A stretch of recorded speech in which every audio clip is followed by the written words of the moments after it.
বন্ধুসকল, আজি হৈছে 7 এপ্ৰিল 2025 সোমবাৰ আৰু আজি ৰাতিপুৱাৰ কেইটামান গুৰুত্বপূৰ্ণ খবৰ হৈছে ভাৰতলৈ গৰু চুৰি কৰিবলৈ আহি গ্ৰেপ্তাৰ হ'ল 2 বাংলাদেশী গৰু চোৰ। ভাৰতলৈ গৰু চুৰি কৰিবলৈ আহি গ্ৰেপ্তাৰ হ'ল 2 বাংলাদেশী গৰু চোৰ। ভাৰতলৈ গৰু চুৰি কৰিবলৈ আহি গ্ৰেপ্তাৰ হ'ল 2 বাংলাদেশী নাগৰিক। এই 2 বাংলাদেশী গৰু চোৰৰ সৈতে আছিল এটা ভাৰতীয় চোৰ। শ্ৰীভূমি জিলাৰ বাংলাদেশ সীমান্তৰ লক্ষীপুৰৰ পৰা বিএছএফে গ্ৰেপ্তাৰ কৰে গৰু চোৰ 3টাক। উন্মুক্ত সীমান্তৰ এলিফেণ্ট কৰিডৰৰ মাজেৰে গৰু চুৰি কৰিবলৈ 4জনীয়া বাংলাদেশী আৰু গৰু চোৰৰ দল এটা ভাৰতত প্ৰৱেশ কৰিছিল। এনে সময়তে স্থানীয় লোকে আটক কৰে গৰু চোৰ কেইটাক। পিছত বিএছএফে গতাই দিয়া হয় ধৃত লোক কেইটাক। ধৃত বাংলাদেশী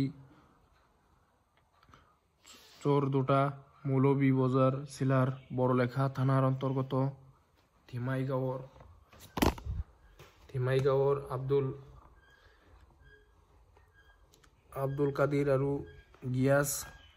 গিয়াছ উদ্দিন।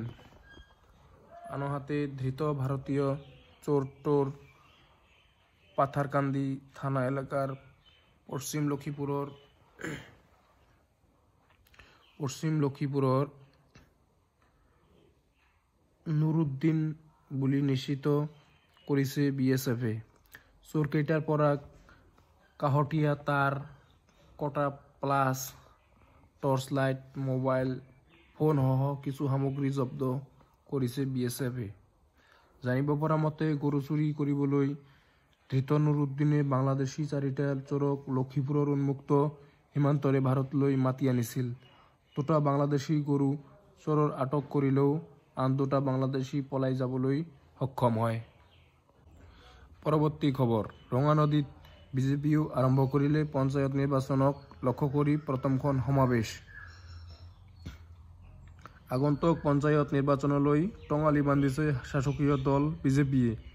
লখিমপুৰৰ ৰঙানদীত বিজেপিয়ে আৰম্ভ কৰিলে পঞ্চায়ত নিৰ্বাচনক লক্ষ্য কৰি প্ৰথমখন সমাৱেশ, য'ত কেন্দ্ৰীয় মন্ত্ৰী পবিত্ৰ মাৰ্ঘেৰিটাই 8,000ৰো অধিক লোকক সম্বোধন কৰিলে।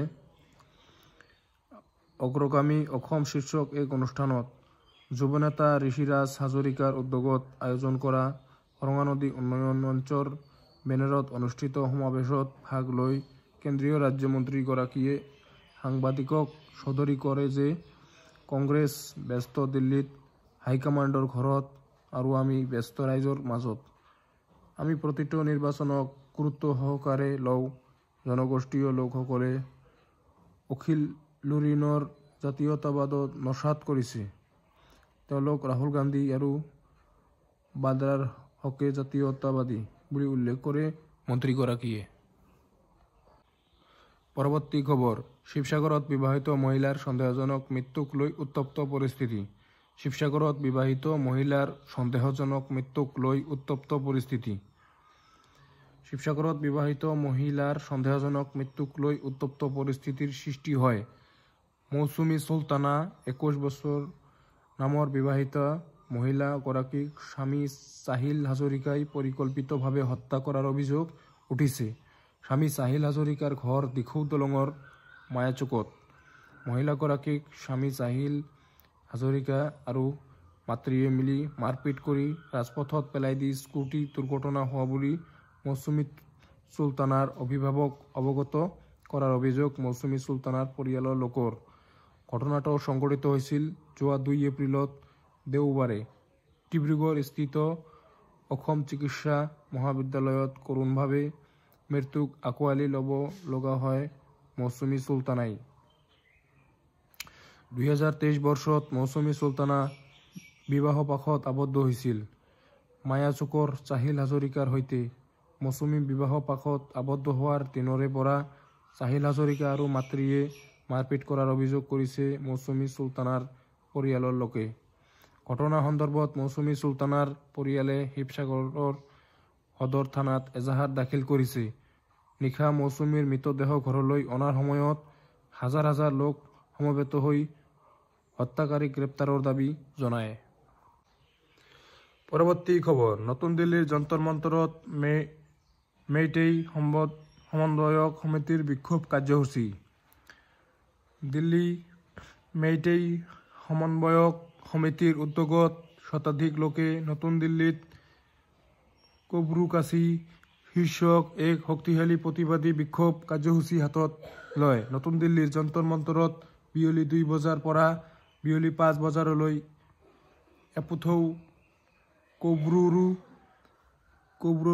এপথৌ থাংজিং, এপথৌ বাংপুৰেল আৰু এপথৌ মাৰ্জিঙৰ বাবে প্ৰাৰ্থনা সভাৰো আয়োজন কৰে।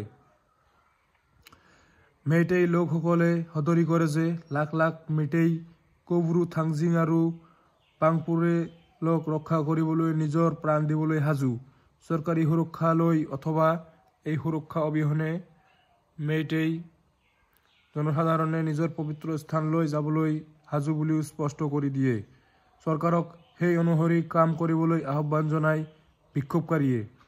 চৰকাৰী সুৰক্ষা লৈ বা মেইটেই লোকসকলক কব্ৰু তীৰ্থযাত্ৰীলৈ অনুমতি দিবলৈ আবেদন জনায়। লগতে প্ৰতিবাদকাৰীয়ে উল্লেখ কৰে, মৌনতাৰ সময় পাৰ হৈ গ'ল, ন্যায়ৰ সময় এতিয়া, কব্ৰু আমাৰ, মণিপুৰ আমাৰ, আমি উঠিম, আমি প্ৰাৰ্থনা কৰিম, আমি ৰক্ষা কৰিম।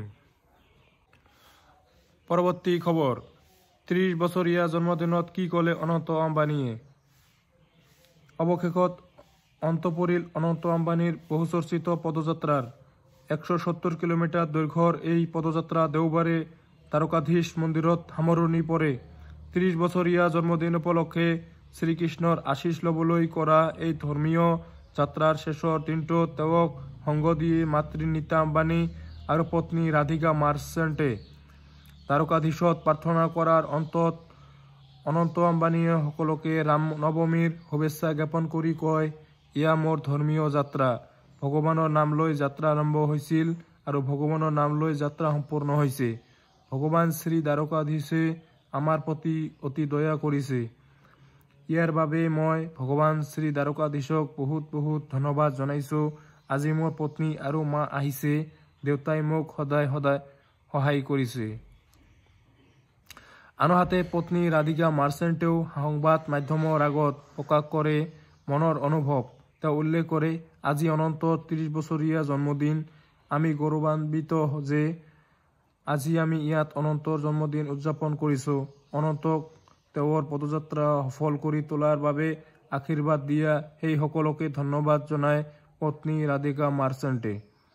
উল্লেখযোগ্য যে অনন্ত আম্বানী কুচিং চিনড্ৰম এক প্ৰকাৰৰ বিৰল হৰমনৰ বিকাৰ আৰু ইয়াৰ ফলত হোৱা মেদবহুলতাৰ সৈতে যুঁজি দি আছে। ইয়াৰ সমান্তৰালকৈ তেওঁ হাঁপানি আৰু ফাইব্ৰছিছৰ দৰে দীৰ্ঘদিনীয়া ৰোগৰ সৈতেও যুঁজি আছে, যিবোৰে তেওঁক সৰুৰে পৰা প্ৰত্যাহ্বান জনাই আহিছে। তাৰ পাছতো অনন্তই কৰা 170 কিলোমিটাৰ পদযাত্ৰাই এতিয়া ব্যাপক চৰ্চা লাভ কৰিছে। পৰৱৰ্তী খবৰ, সাহিত্যিক দিৱস লক্ষীন্দ্ৰ সাহিত্যিক দিৱস লক্ষীন্দ্ৰ সিংহলৈ সাহিত্য ভাস্কৰ সন্মান। আজি অসম সাহিত্য সভাৰ জয়ন্ত বৰুৱা, লখিমী বৰুৱা সদন কক্ষত বিশিষ্ট কবি, সাহিত্যিক, অভিধান প্ৰণেতা ডিলছ লক্ষীন্দ্ৰ সিংহক আন্তৰ্জাতিক বিষ্ণুপ্ৰিয়া মণিপুৰী এছ'চিয়েশ্যন নতুন দিল্লীৰ তৰফৰ পৰা সাহিত্য ভাস্কৰ সন্মান প্ৰদান কৰে।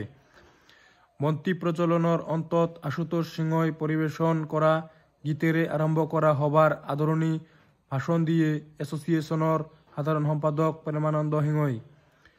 ডিলছ লক্ষীন্দ্ৰ সিংহক অংগ বস্ত্ৰ, ফুলৰ থোপা, স্মাৰক, জনগোষ্ঠীয় টুপি, প্ৰমাণ পত্ৰ আদি প্ৰদান কৰা হয়। সভাত মুখ্য অতিথি হিচাপে বিশিষ্ট কবি আনিছ উজ জামানে অংশগ্ৰহণ কৰি কয়, যোগ্যজনৰ হাতত এই সন্মান পৰিছে, আমি সুখী। লক্ষীন্দ্ৰ সিংহই নিৰলস সাধনাৰে ক্ষুদ্ৰ জনগোষ্ঠীটোৰ ভাষা সাহিত্যৰ বিকাশৰ বাবে অহৰহ চেষ্টা কৰি আছে। সভাত আকাশবাণী আৰু দূৰদৰ্শনৰ অৱসৰপ্ৰাপ্ত বিষয়া দেবেন্দ্ৰনাথ বসুমাতাৰিয়ে বিশিষ্ট অতিথি হিসাবে অংশ লয়। বিজয় সিংহই সভাপতিত্ব কৰা সভাত বহুভাষিত সাহিত্য মঞ্চ অসম চমুকৈ বহুবাকৰ প্ৰধান সম্পাদক দীপক শৰ্মা, বাংলা সাহিত্যৰ অগ্ৰণী কবি মীনাক্ষী চক্ৰৱৰ্তী, দেউৰী সাহিত্য সভা অসমৰ সভাপতি ডক্টৰ সৰানন দেউৰী, অসম সাহিত্য সভাৰ প্ৰাক্তন সহকাৰী সম্পাদক সাহিত্য কোঁৱৰ কমল কলিতা, অবিনাশ শৰ্মা, পূৰবী বৰুৱা, কাঞ্চন কেজৰিৱাল, গীতা দত্ত চহৰীয়া, নিখিল বিষ্ণুপ্ৰিয়া, মণিপুৰী মহাসভাৰ হৰেশ্বৰ সিংহই সন্মানিত অতিথি হিচাপে অংশগ্ৰহণ কৰে।